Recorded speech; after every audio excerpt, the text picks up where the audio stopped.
사도행전 19장 20절 말씀. 이와 같이 주의 말씀이 힘이 있어 흥왕하여 세력을 얻으니라. 데살로니가후서 1장 11절에서 12절 말씀. 이러므로 우리도 항상 너희를 위하여 기도함은 우리 하나님이 너희를 그 부르심에 합당한 자로 여기시고 모든 선을 기뻐함과 믿음의 역사를 능력으로 이루게 하시고 우리 하나님과 주 예수 그리스도의 은혜대로 우리 주 예수의 이름이 너희 가운데서 영광을 받으시고 너희도 그 안에서 영광을 받게 하려 함이라. 시편 110편 3절 말씀. 주의 권능의 날에 주의 백성이 거룩한 옷을 입고 즐거이 헌신하니 새벽 이슬 같은 주의 청년들이 주께 나오는도다. 아멘. 오늘은 우리 소명교회가 창립 10주년 맞이한 주간입니다. 신현동에서 10년 전 첫 설교로 목회를 이제 소명교회에서 시작을 한 지가 얼마 되지 않은 것 같은데 벌써 10년이라고 하는 세월이 흘렀습니다. 빠르게 지나간 것 같습니다. 그럼에도 불구하고 10년을 되돌아보면 참으로 많은 일들이 있었습니다. 오늘 우리가 광고 이후에 영상을 보셨습니다마는 사실 10주년 걸어온 발자취라기보다는 22년도에 우리가 1월부터 행한 행사들입니다. 코로나 이 팬데믹 속에서도 참 여러 행사들을 치루었습니다.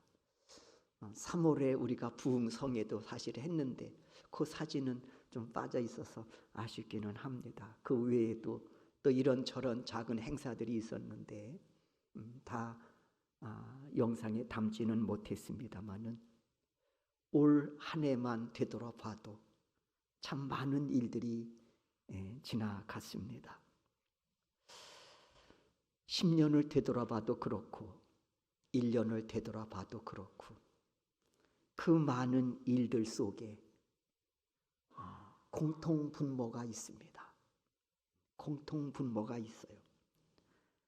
오늘 장로님 그리 기도하셨습니다마는 매 순간 하나님의 은혜가 함께 하셨다는 사실입니다. 감당해야 할 일들이 있을 때는 은혜를 베풀어 주셔서 감당하게 하셨고 채워져야 할 일들이 있을 때는 하나님 채워주시는 은혜가 있었고 또 피해야 할 일들이 있었을 땐 하나님이 피하게 하심으로 오늘 여기에 이르게 하셨다고 하는 사실입니다. 얼마 전 감독님을 만난 적이 있습니다. 우리 교회 앞을 지나가시다가 깜짝 놀라셨다는 거예요. 보이지 않던 교회가 어느 날 갑자기 세워졌다라는 거예요. 아니 어느 교회가 여기 세워졌나 보니까 소명 감리교회라고 이렇게 세워져 있더라는 거지요. 그래도 내가 감동인데 도대체 누가 이곳에서 목회를 하나. 집에 가셔서 감리교회 주소록을 이렇게 펼쳐 보셨다는 것이죠. 그러면서 하시는 말씀이 당신이 수십 년 전국을 다니시면서 부흥성회를 인도하셨는데 이렇게 짧은 시간에 성장한 교회는 당신이 본 적이 없노라고 말씀하시면서 박 목사 목회 비결이 뭐야? 하고 저한테 물으시더라는 겁니다. 그래서 저는 한마디로 이렇게 말씀을 드렸습니다. 감독님, 하나님의 은혜와 성도들의 기도와 헌신이었습니다. 아니면 제가 어떻게 여기까지 올 수 있었겠습니까? 그러면서 돌아오는 길에 소명교회를 향하신 하나님의 뜻을 깊이 생각하며 돌아왔습니다. 10년 동안 수많은 일들이, 행사들이 펼쳐 우리가 진행했습니다마는 특별히 제 가슴에 와닿는 그런 감사로 받은 행사가 있습니다.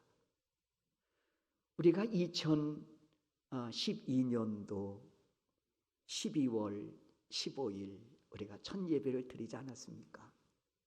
그리고 그 다음에 1년도 되기 전에 2013년 8월에 우리가 선교팀을 구성했습니다.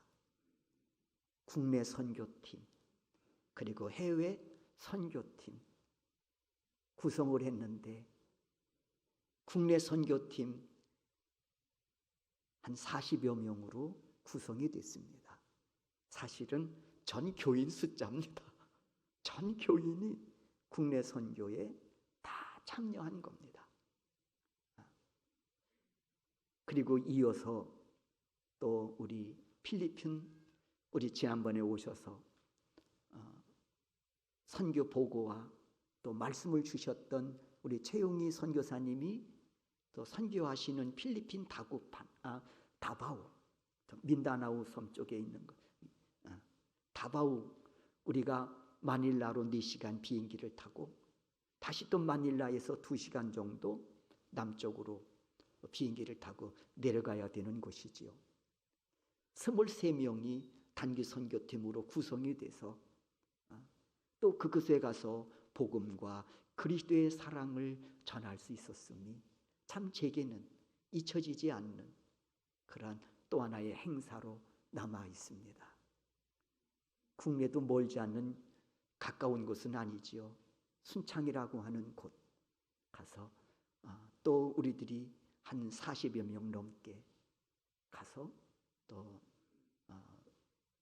가가호호 마을을 방문하면서 우리가 준비한 선물도 드리고 복음도 전하고 또 우리가 갖고 있는 역량을 또 달란트를 펼쳐서 그리스도의 사랑을 전하고 2박 3일이었나요?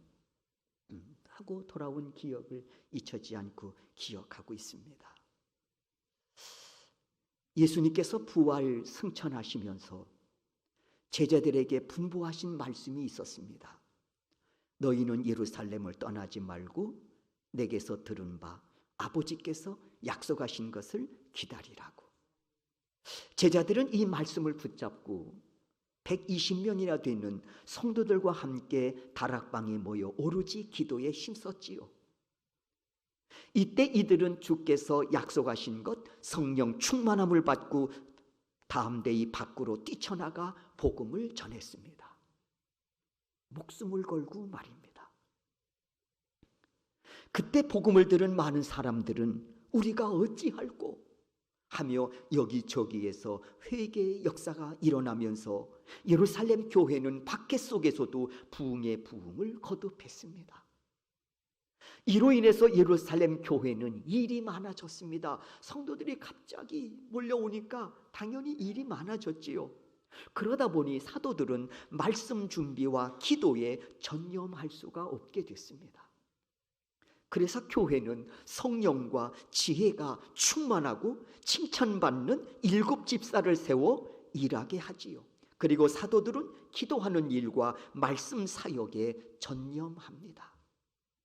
왜 이 말씀을 드리냐 하면 교회는 반드시 말씀과 기도와 헌신으로 세워져야 한다고 하는 것입니다. 만약 교회에 말씀이 흉년이 들고 교회의 성도들의 기도가 잠잠해지고 성도들의 아름다운 헌신이 사라진다면 그 교회는 생명을 잃은 것과 다를 바가 없는 것이지요. 그러므로 교회는 무엇보다 말씀으로 채워져야 되고 교회는 무엇보다 성도들의 기도로 채워져야 되고 교회는 무엇보다 성도들의 아름다운 헌신으로 세워져야 한다는 것입니다. 그러므로 첫째, 교회는 말씀에 부흥이 있어야 합니다. 사도행전 19장 20절 말씀 우리가 방금 읽었습니다. 우리 다 같이 한번 이 말씀을 다시 읽도록 하겠습니다. 읽습니다. 이와 같이 주의 말씀이 힘이 있어 흥왕하여 세력을 얻으니라. 여러분, 교회는 말씀이 살아있으면 부흥하게 되어 있습니다. 세상 공동체가 아니잖아요. 영적인 공동체입니다. 때문에 교회는 하나님의 주신 그 말씀이 살아 역사하면 부흥하게 되어 있는 것입니다. 그래서 기독교의 2000년의 역사는 말씀의 역사라고 해도 과언이 아닐 겁니다. 주의 말씀이 임하는 곳마다 믿는 성도들이 점점 더해서 흥왕한 교회를 이루었다는 것이지요. 역사적으로 교회를 피팍하고 말살하려고 하는 사람들은 교회에 환난과 핍박을 가하면 교회가 사라질 줄 알았습니다. 성도들이 다 신앙을 팔아먹을 줄 알았습니다. 그런데 오히려 반대였지 않습니까? 왜냐하면 말씀의 역사는, 말씀의 능력은 그 어떤 역사보다, 그 어떤 능력보다 강력하기 때문에 그렇습니다. 말씀은 마치 씨앗과 같다고 생각해요. 산에 가보면 그 바위 틈 사이에 자란 멋진 소나무들을 볼 수 있습니다. 이야, 이 바위 틈에서 어떻게 이렇게 아름다운 소나무가 자랄 수 있을까? 그리고 우리가 길 가다 보면 그 틈새에서도 말이에요, 이름 모를 꽃들이 비집고 올라와 아름다운 그런 꽃을 피우는 모습을 보게 됩니다. 그 척박한 곳에서도 말입니다. 그것은 생명의 신비입니다. 생명의 신비죠. 그렇습니다, 여러분. 비록 씨앗이 작고 보잘것없어 보여도 생명을 품고 있기 때문에 척박한 곳에서도 꽃을 피우는 것입니다. 이렇듯 말씀이 역사하는 곳에는 그 말씀에 생명이 담겨져 있기 때문에 흥왕하는 것은 당연한 것인 줄로 믿습니다. 한번 말씀드린 적 있는 것 같은데, 얼마 전에 어떤 분의 간증을 들으면서 참 제 마음에 잔잔한 감동을 주셨습니다. 내용은 이렇습니다. 어린 시절 교회를 다니게 됐는데 그렇게 좋더라는 겁니다. 그래서 이분이 그 가정의 믿음의 선두주자가 된 거예요. 문제는 부모 형제의 핍박이었습니다. 그분의 이야기로는 하루도 안 맞을 날이 없을 정도로, 그래서 맞지 못하면 잠자리에 누워도 마음이 편하지 않는 거예요. 이거 빨리 맞고 내가 자야 되는데. 그럴 정도로 핍박이 심했다는 것이죠. 매를 맞아야 하루 일과가 끝났구나 할 정도로 핍박이 심했다는 것입니다. 그렇다고 해서 교회를 다니는 것 그만두겠다 생각해 본 적은 없으셨대요. 예수를 믿는 것이 얼마나 좋았던지 말입니다. 저도 첫 목회 27살 총각 전도사로 100년 된 교회에 가서 목회를 했습니다. 그러니 거기에 계신 성도님들, 연세 지긋하신 분들이 얼마나 많겠습니까? 27 제 나이보다 신앙 연조가 더 깊으신 분들이 질비하게 앉아 계신 거예요. 막내 아들도 안 돼, 나이로 따지면. 거기서 첫 목회를 하게 됐어요. 어느 날 연세 지긋하게 드신 여자 권사님 오셔서 당신이 시집 와서 예수 믿지 않는 시집에 와서 핍박받았던 이야기를 잠깐 들려주시더라고요. 그 핍박 속에서도 계속 신앙생활을 하셨답니다. 예배드리고 나면 그렇게 시부모님들이 교회 가는 며느리가 미워서 문을 잠궈버리고 못 들어오게 되면 담 넘어 들어갔던 적이 한 번이 아니래요. 근데 한 번은 예배를 마치고 밤에 저녁 예배 마치고 담 넘어 들어와 방문을 열어보니 시골은 다 분불 떼서 그렇게 살지 않았습니까? 전에 구들장 놓고. 그런데 시부모님이 교회 다니는 며느리가 얼마나 미운지 아무리 말려도 이게 안 되니까 한 번 방에 들어가 보니까 구들장을 다 헤집어 놓았다라는 거예요. 그래도 꺾이지 않았답니다.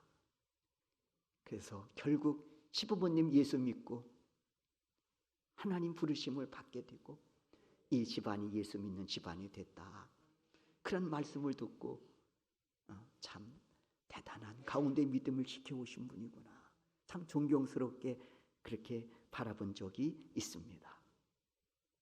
이분도 역시 하루 일과가 매를 맞아야 일이 끝났구나 할 정도로 핍박이 심하셨다는 거예요. 그런데 하나님은 이런 상황 속에서 자신을 생명의 씨앗으로 삼으셔서 지금은 기독교 가정, 기독교 가문으로 일궈 세우는데 쓰임받게 하셨음을 감사한다고 하셨습니다. 자신을 제일 많이 때렸던 형님은 목사님이 되셨답니다. 지난번에도 만났는데 내가 막내를 제일 많이 때렸지 하시더라는 거예요.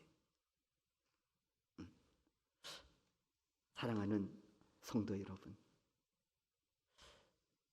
히브리서 4장 12절 말씀에 하나님의 말씀은 살아있고 활력이 있어 좌우의 어떤 날쌘 검보다도 예리하며 혼과 영과 관절과 골수를 찔러 쪼개기까지 하며 또 마음의 뜻과 생각을 판단하신다고 말씀하고 있습니다. 믿으시면 아멘 하십시다. 아멘입니다. 우리가 방금 읽은 사도행전 19장 20절, 이 말씀은 에베소 지역을 배경으로 쓰여진 말씀이에요. 에베소의 지역은 영적으로 정말 타락한 도시였습니다. 우상 숭배의 소굴이라고 할 만큼 영적으로 타락한 도시였습니다. 그곳에서 사도 바울이 말씀을 전할 때 그 말씀을 통해서 죄를 뉘우치고 회개하는 역사와 더불어 믿는 자들이 불릴 듯 일어났다고 했습니다. 이런 상황 속에서 사도행전 19장 20절 말씀을 주고 있는 거예요. 이와 같이 주의 말씀이 힘이 있어 흥왕하여 세력을 얻으리라. 바라건대 우리 소명교회에서도 그리고 여러분의 심령과 가정과 일터에서도 말씀을 통한 그런 기막힌 역사들이 불릴들 일어남으로써 이것이 나의 간증이고 이것이 나의 찬송이라고 하는 멋진 고백들이 여러분의 입술을 통해서도 선포될 수 있기를 주의 이름으로 축원합니다. 두 번째 드릴 말씀이 있습니다. 기도입니다. 데살로니가 후서 1장 11절과 12절 말씀을 우리가 읽었지요. 다시 한번 우리가 말씀을 읽습니다. 시작. 이러므로 우리도 항상 너희를 위하여 기도하문 우리 하나님이 너희를 그 부르심에 합당한 자로 여기시고 모든 선을 기뻐함과 믿음의 역사를 능력으로 이루게 하시고 우리 하나님과 주 예수 그리스도의 은혜대로 우리 주 예수의 이름이 너희 가운데서 영광을 받으시고 너희도 그 안에서 영광을 받게 하려 함이라. 이 말씀을 통해서 드리고 싶은 말씀이 있습니다. 내가 받은 하나님의 말씀이 역사하기 위해서는 반드시 기도가 뒤따라야 한다는 것입니다. 말씀이 심겨지면 그 말씀에서 싹이 나고 자람에 가꿈에 자람을 통해서 열매를 맺지 않습니까? 이 과정에서 필요한 게 있지요. 공급되어지는 물입니다. 때문에 저는 기도를 물로 비유하고 싶습니다. 씨앗이 떨어져 싹이 나려면, 자라려면, 열매를 맺으려면 물이 필요하듯이 주신 말씀이 내 안에서 아름다운 열매로 이어지기까지엔 반드시 우리의 기도가 뒤따라야 한다는 것입니다. 여기서 때문에 믿음의 역사는 말씀의 순종을 통해서 일어나는 역사라고 말씀드릴 수 있습니다. 그런데 그 순종이 어디서 나오느냐? 순종의 힘이 어디서 나오느냐? 기도할 때라는 거예요. 기도할 때 주시는 능력으로 우리가 감당할 수 있다는 것이죠. 출애굽기 14장의 내용을 보면 이스라엘 백성들이 하나님의 강권적인 도우심으로 애굽에서 430년간의 노예 생활을 청산하고 탈출하지요. 그리고 이들이 광야로 나왔습니다. 얼마나 기쁘고 감격스러웠겠습니까?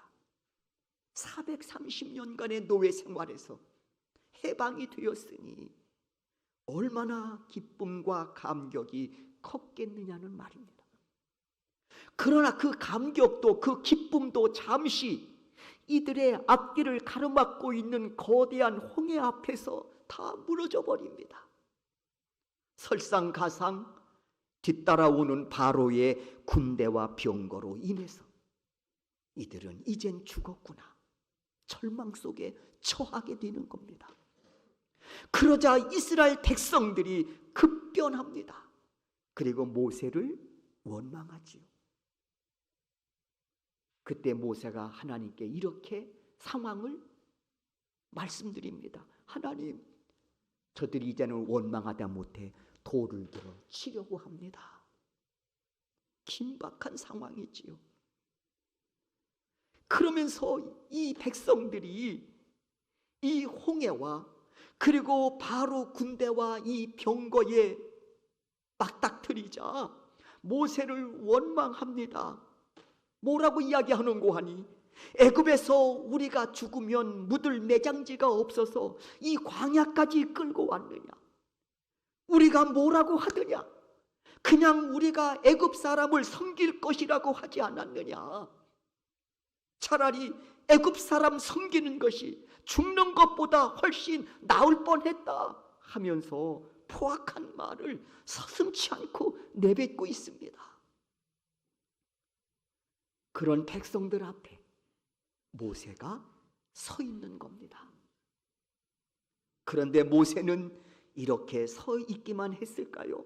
아닙니다. 그 상황에서 모세는 하나님께 엎드려 기도하는 길을 택합니다. 출애굽기 14장 15절이지요. 제가 읽어드리겠습니다. 여호와께서 모세에게 이르시되 너는 어찌하여 내게 부르짖느냐? 이 긴박한 상황 속에 엎드려 기도할 때 하나님 말씀하십니다. 모세야, 어찌하여 내가 이렇게 부르짖느냐? 그러면서 기도한 그에게 하나님께서 말씀을 통해 응답을 주십니다. 그게 출애굽기 14장 16절 이하의 말씀이지요. 이런 내용 아닙니까? 여러분 잘 아실 거예요. 모세야, 지팡이를 들고 손을 바다 위로 내밀어 그것이 갈라지게 하라. 그래서 이스라엘 백성들이 바다 가운데서 마른 땅을 밟고 건너가게 하라 하는 말씀을 주시는 겁니다. 이 상황에서 여러분, 모세 입장에서 이 말씀을 받으면 어떤 기분이 드시겠습니까? 황당하지 않을까요? 하나님 마른 막대기요? 40년 동안 호렙산에서 양을 친 이 마른 막대기를 홍해를 향해 가리키라고요? 그러면 홍해가 갈라진다고요? 막대기 아닌데 누구보다도 잘한다고 생각할 거 아닙니까? 근데 내밀으래. 마른 땅처럼 건너게 하라는 겁니다. 모세 입장에서 여러분 이게 응답이라고 주셨는데 얼마나 황당하겠습니까?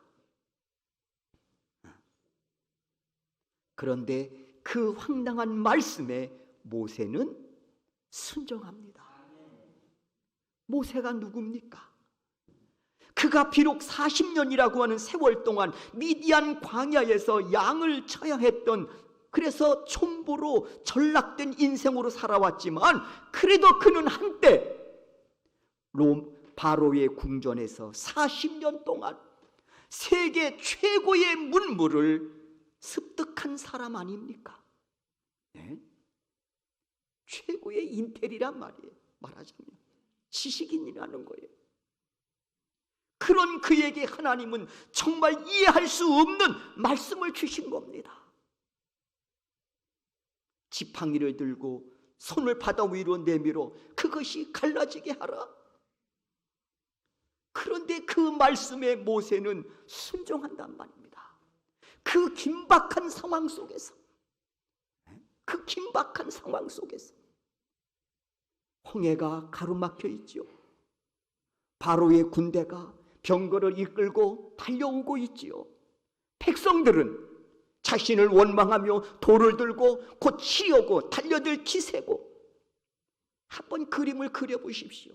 모세 입장이 얼마나 긴박했겠느냐 말입니다. 사람은 긴박한 상황 속에서 그의 진실된 모습이 보여지게 됩니다. 그렇지 않습니까? 평상시는 잘 몰라요. 정말 긴박한 상황 속에 처하게 되면 그의 진실된 모습이 그때 보여진단 말이에요. 얼마나 모세가 믿음의 사람이었는지, 모세가 얼마나 기도의 사람이었는지, 모세가 얼마나 순종의 사람이었는지 이 상황 속에 그대로 모세가 드러나고 있습니다. 그리고 모세는 순종하지요.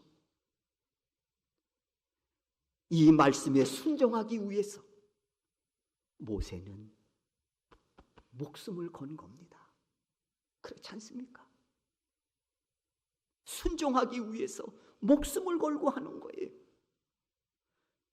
그리고 저는 이 일을 이렇게도 표현하고 싶습니다. 하나님이 주신 응답에 목숨을 걸었다. 이해가 되지 않지만 자기 지식으로는 도대체, 그럼에도 불구하고 내가 기도하고 받은 응답이기에 그 응답에 목숨을 건 겁니다. 모세 입장에서 보면 아닙니까? 돌에 맞아 죽든지 홍해에 빠져 죽든지 죽게 겨눈 바로 군대와 병기에 의해서 목이 날아가든지 이 상황 속에서 하나님의 주신 응답에 목숨을 걸고 순종하고 있는 겁니다. 여러분, 이 모습을 보고 계신 하나님 얼마나 기뻐하고 흡족해 하셨을까요? 네, 하나님이 이 모습을 보시고 정말 너는 믿음의 사람이구나, 기도의 사람이구나, 순종의 사람이구나, 이 모습을 보신 하나님이 얼마나 기뻐하셨겠느냐 말입니다. 그 긴박한 상황 속에 엎드려 기도하는 모세의 모습이, 그리고 응답하심에 순종하기 위해 목숨을 건 그의 믿음의 모습이 얼마나 하나님 보시기에 흡족해 하시고 기뻐하셨겠느냐 말입니다. 여러분은 어떻게 생각하십니까? 주의 종이 소망합니다.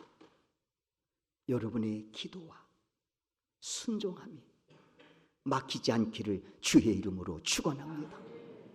오늘도 하나님은 우리의 기도를 통해 말씀으로 응답하시고 순종하기를 원하십니다.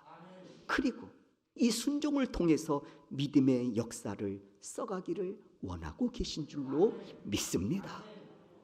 그 뜻 앞에 우리 소명교회가, 우리 자신들이 부름을 받아 서 있습니다.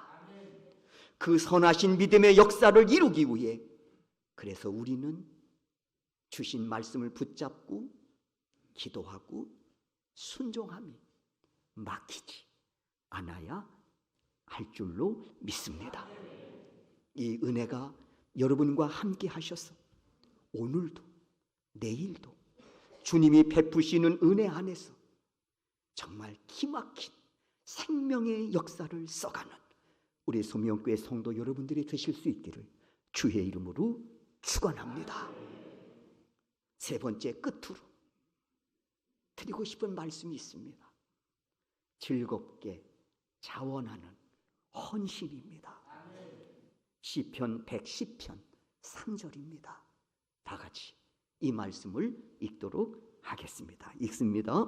주의 권능의 날에 주의 백성이 거룩한 옷을 입고 즐거이 헌신하니 새벽 이슬 같은 주의 청년들이 주께 나오는도다. 아멘. 참 은혜스러운 말씀입니다.